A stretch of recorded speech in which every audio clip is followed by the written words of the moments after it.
So, wow, not long ago I'm at the bar at the Office Lounge. That's not the joke.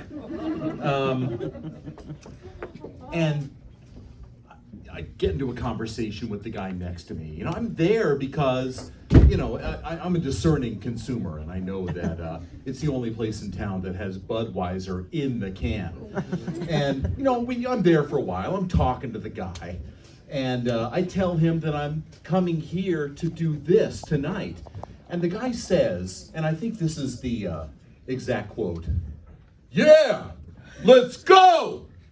Go big or go home." Okay, so just break this down for a moment. Go big or go home. First of all, I appreciate this gentleman taking time out of his busy schedule to offer a bit of bonhomie between Jaeger bombs. But I'm troubled. I've been troubled the whole time by this guy and the binary of it. Go big, or go home. It's bothersome to me. If there's the mutual exclusivity of it, it's like you leave for the day, you go out into the world, you inadvertently go big, and then what? You got to get a room for the night. The next morning you awaken in yesterday's clothes. You got to start a new life.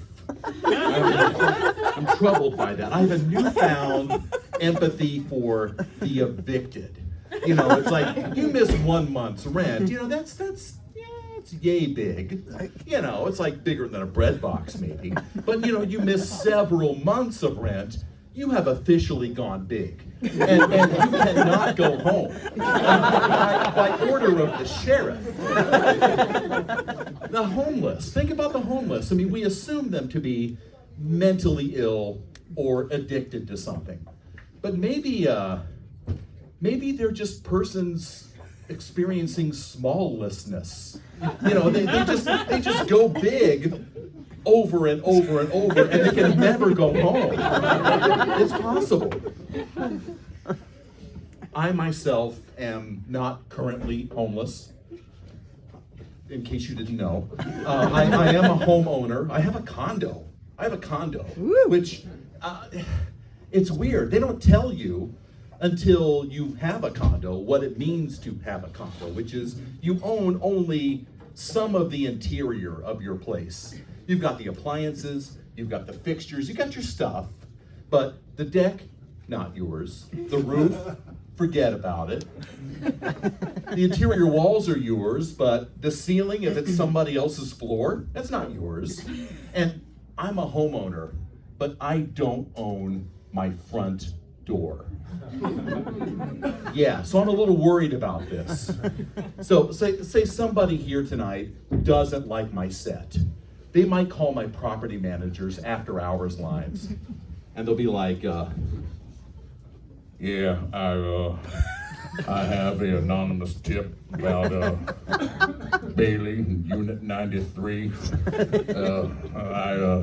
I seen him with my own eye tonight. He went big." And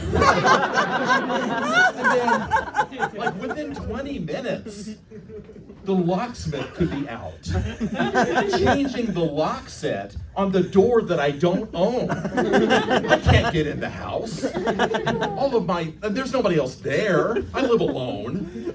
All of my cherished possessions, my beige dual recliner sofa, my painting on velvet of Elvis, direct from Tijuana. I mean, via Fresno on eBay, but my bigger than life plush Yeti, my cans of Bud in the fridge, and whatever else is in there, all gone. I mean, abandoned, left behind, like Kirk Cameron after the rapture. Not mine anymore. Worried about that. The writer Thomas Wolfe, about a century ago, said, you can't go home again. What the hell did that guy do? You don't know what he did, but you know he went big. He must have. And I get that because we make mistakes in our youth.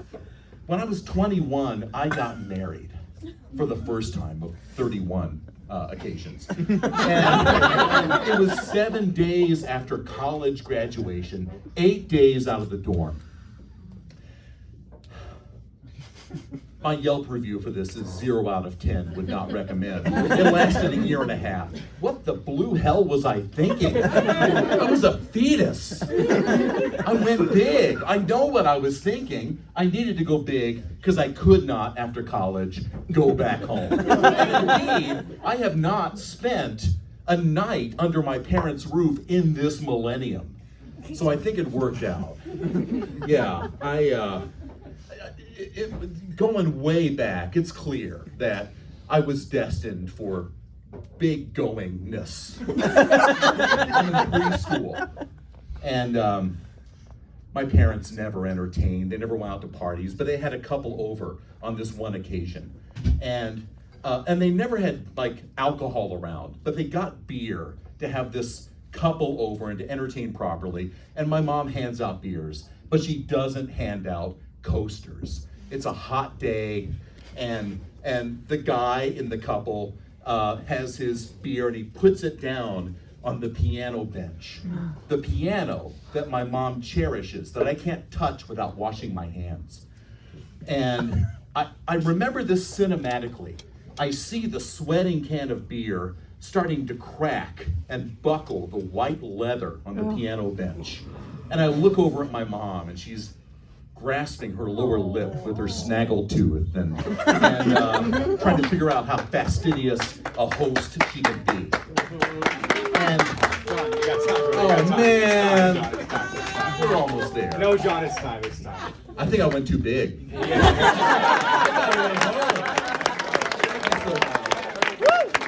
John Bailey, everyone. We'll keep it going for him, huh? Man's a tenured professor at IU. Can't tell time. All right.